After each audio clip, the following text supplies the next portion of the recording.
Welcome to the third lecture of transportation network analysis. So until now we were discussing some important optimization formulations. We had seen a discussion related to linear programming. So now we'll continue further discussions related to important optimization formulations. One of the most important optimization formulation is related to the knapsack problem. So what is this problem? Knapsack, as many of you might know, is a kind of bag that has shoulder straps. And the general description of the knapsack problem is as follows. So given a set of items, each with a weight and a value, determine which items to include in the collection so that the total weight is less than or equal to a given limit and the total value is as large as possible. So here in this figure we can see that there is a bag that has a maximum weight limit of 15 kg that it can carry. There are several books. Each book has some weight associated with it and it has some value associated with it, which is shown in terms of dollars. So the question here is that which set of books should we select so that we do not exceed this weight limit of 15 kg, but the total value that we get from this set of books is the highest. This problem frequently arises in various important applications, and I think it arises in day-to-day basis. The first important application probably that came historically is in the military applications. For example, if a soldier has to go to a war, then he has to carry a set of items. Now there is some limit in terms of how much items or the weight a soldier can carry, and therefore the problem then becomes which are the most important items that he should select so that you get the highest value out of these items, while ensuring that the constraint related to the weight or volume is satisfied. So this problem is being formally studied since 1897. This problem often arises in resource allocation where the decision makers have to choose from a set of non-divisible tasks under a fixed budget or time constraint. Why it is being said non-divisible tasks? Because, for example, in the case of knapsack bag, we are not allowed to break different items. For example, we cannot tear different books. So for example, if the total weight limit is 15 kg and suppose you have a book that has 12 kg and then there is another book that has 6 kg weight. Now you cannot tear the second book to just take 3 kg so that you fit together the total of 12 plus 3 kgs to get 15 kg. So therefore these tasks are non-divisible, that is important, and there is a fixed budget or fixed volume or a fixed weight that is allowed. In some problems there can be kind of some time constraint. For example, if some kind of decisions have to be taken within some time frame and there is some value associated with whatever decision we take, we get some kind of value associated with it. So in what sequence should we take them and so on. So those kind of constraints can also be present. So let us formally define this problem.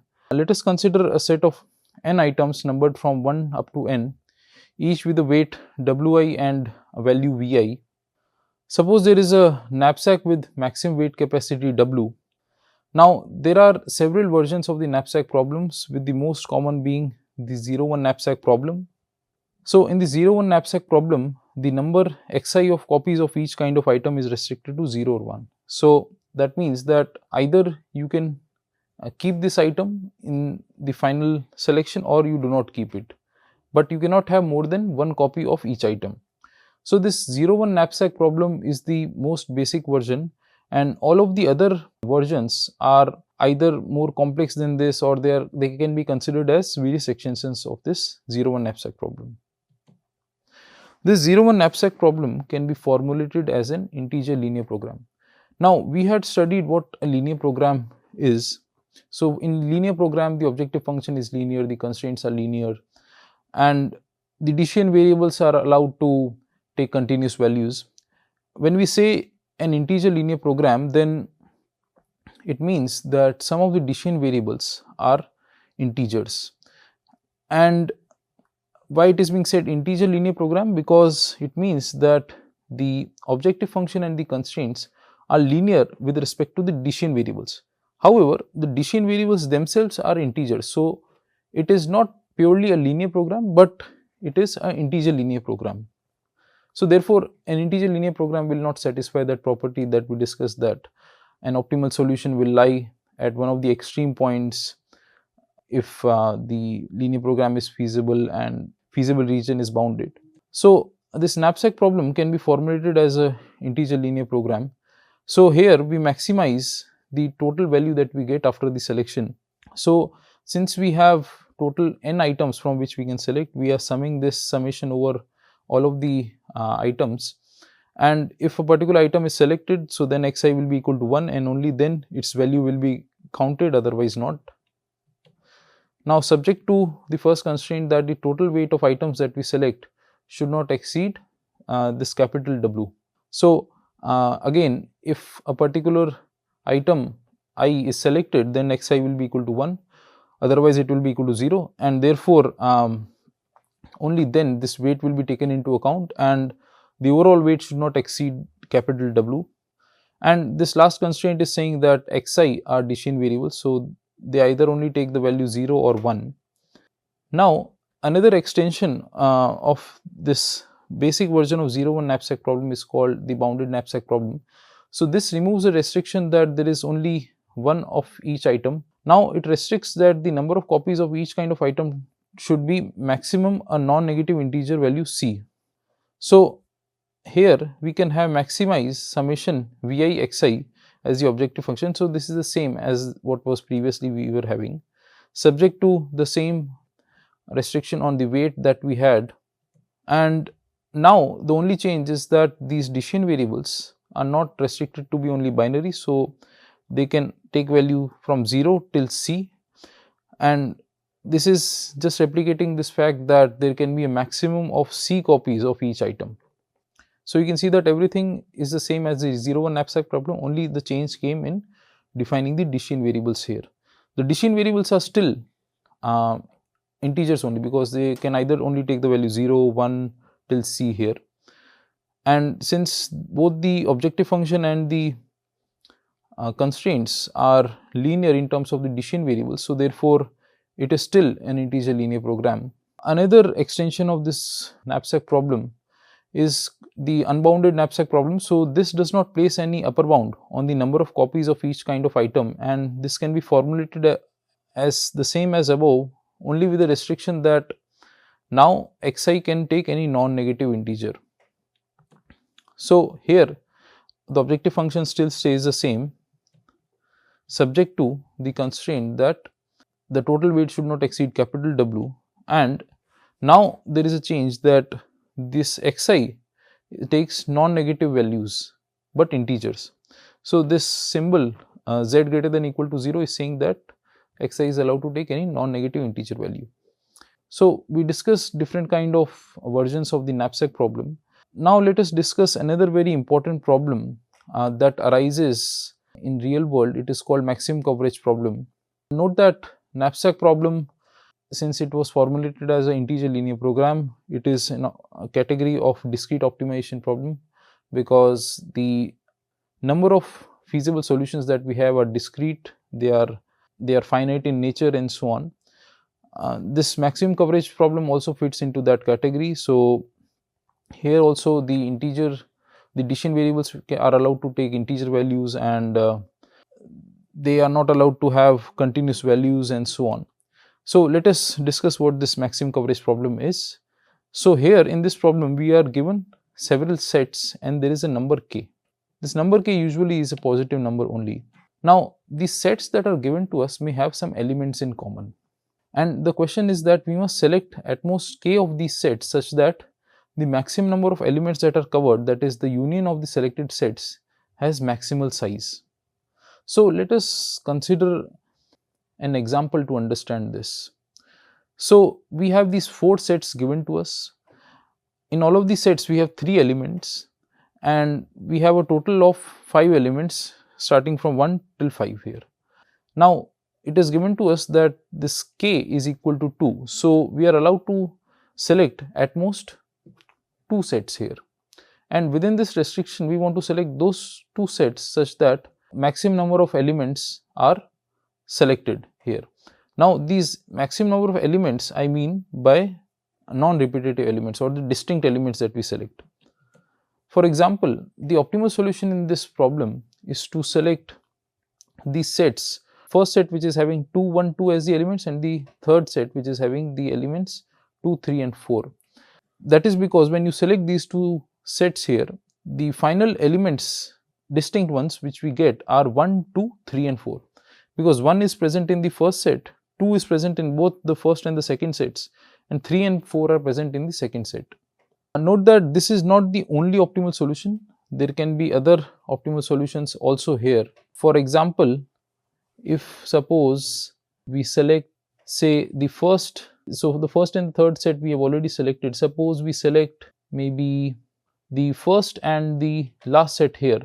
So then we will be again getting 4 elements, 1, 2, 4 and 5. So 1 is present in the first set, 2 is present in both the first and the last set, and 4 and 5 are present in only in the last set here.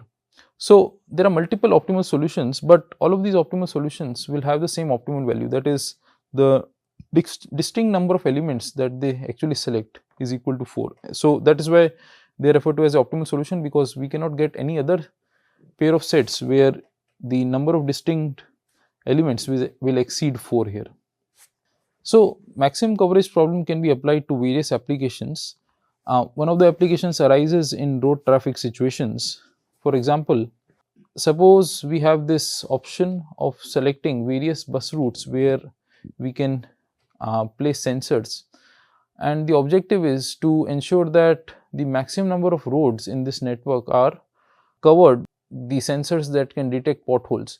Now note that since we have this option of selecting a fixed number of routes or paths here, and since different paths can have intersecting or common links or roads, so therefore here in this problem the different roads or the links that are present across various paths become the elements that are present in our different sets, and sets here are the routes or the paths here. So the objective then becomes is that suppose you can only select at most 2 routes where you can put these sensors. So which 2 routes should you select, so that the total number of links or the roads that you get in the end which are covered by these sensors is maximum.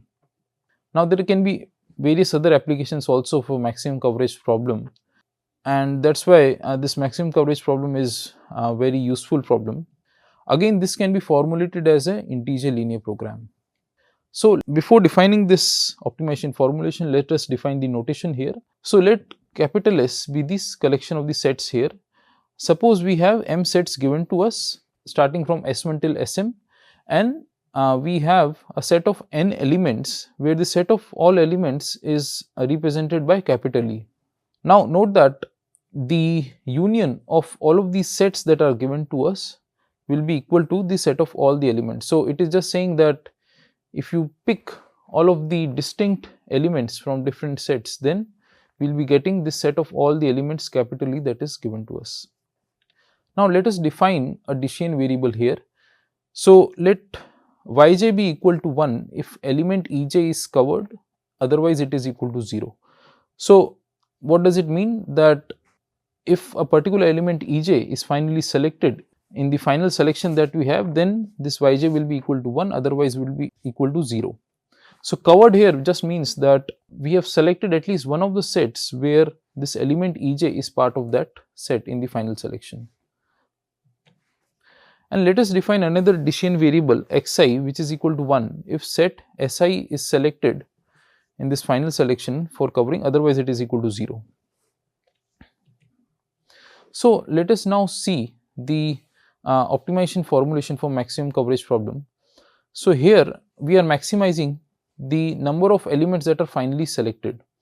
So since we have defined yj to be equal to 1 if element ej is finally selected in one of the sets that we have and 0 otherwise, so we are maximizing this summation over yj where j goes from 1 to n here, subject to the constraints that we cannot select more than k sets. So xi is a Decian variable and it is equal to 1 only if set si is selected, otherwise it is equal to 0. So that is why the summation is going from 1 till m here.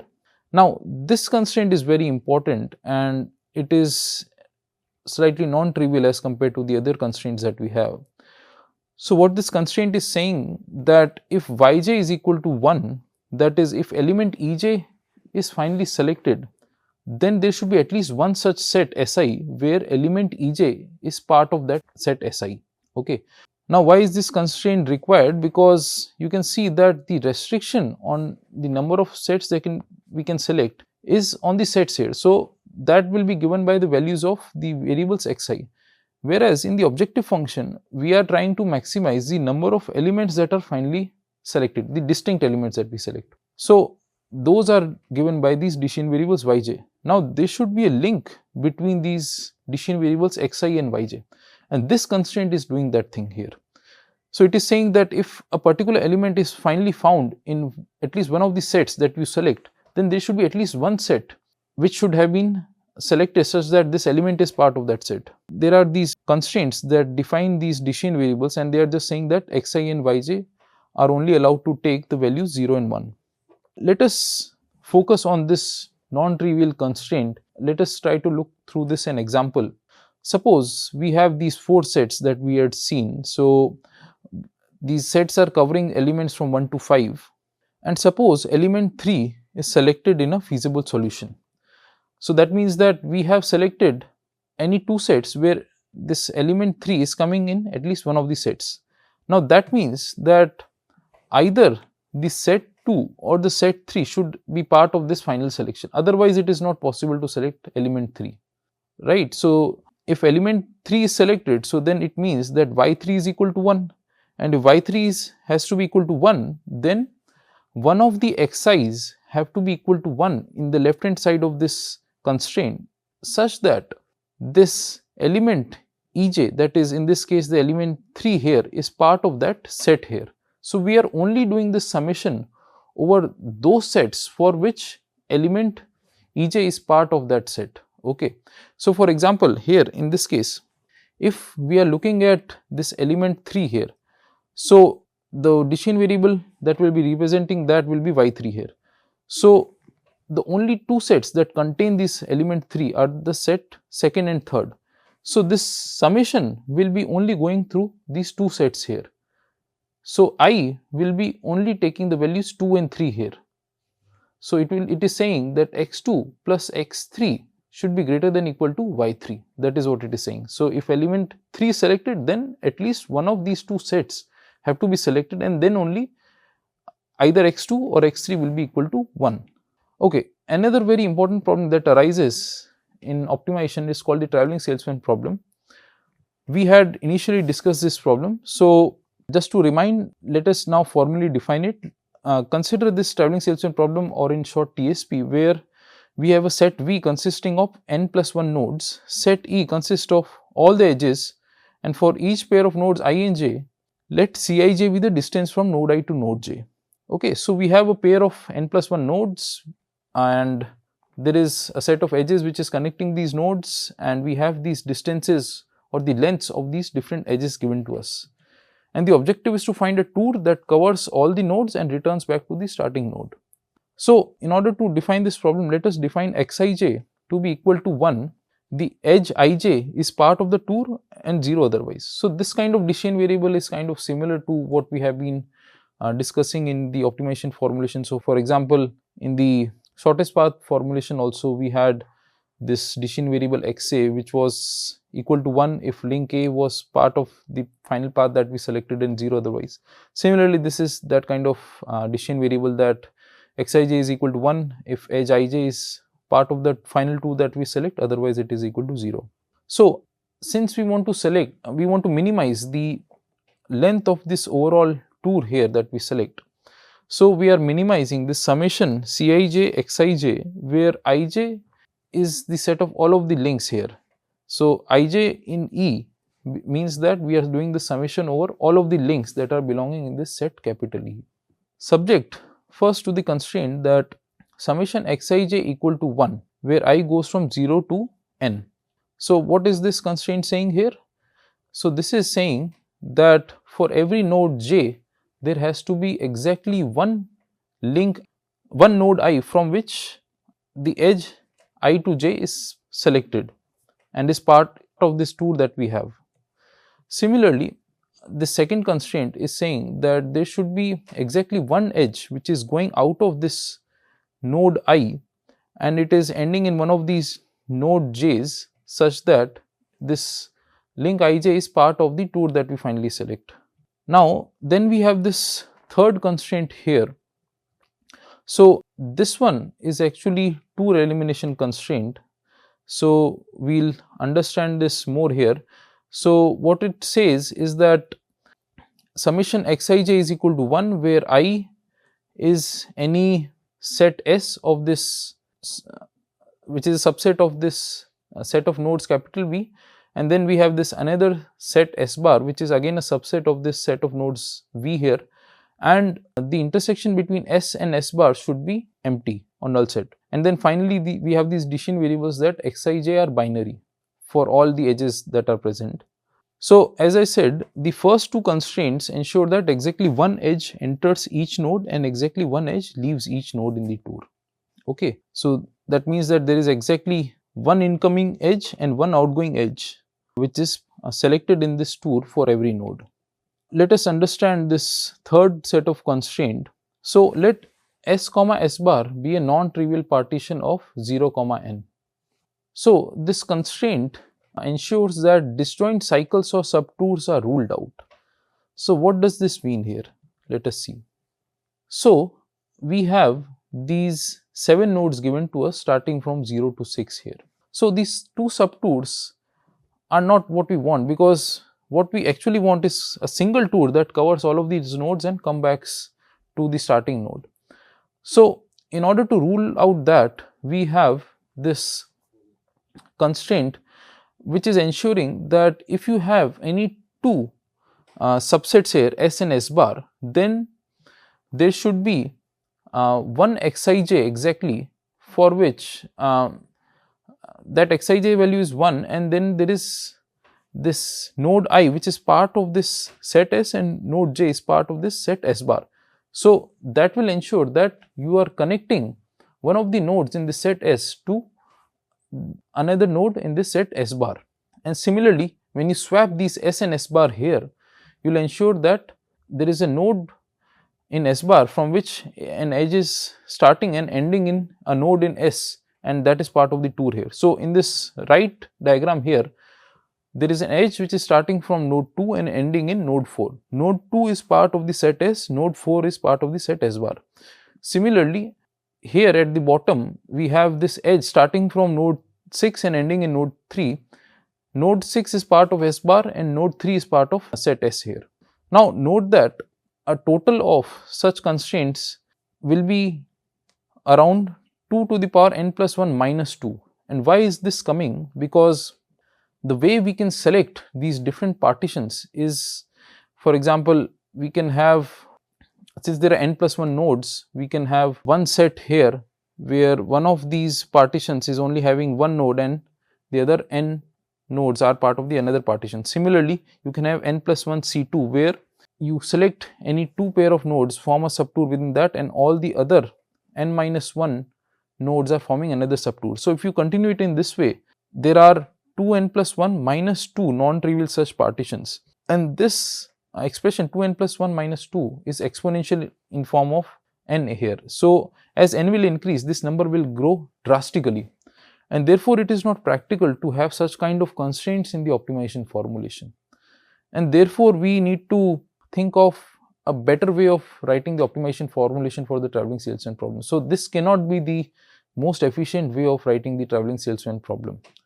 So therefore in the next class we will be discussing an efficient way of writing the optimization formulation of the traveling salesman problem, so that we do not have these exponentially large number of constraints that we see here.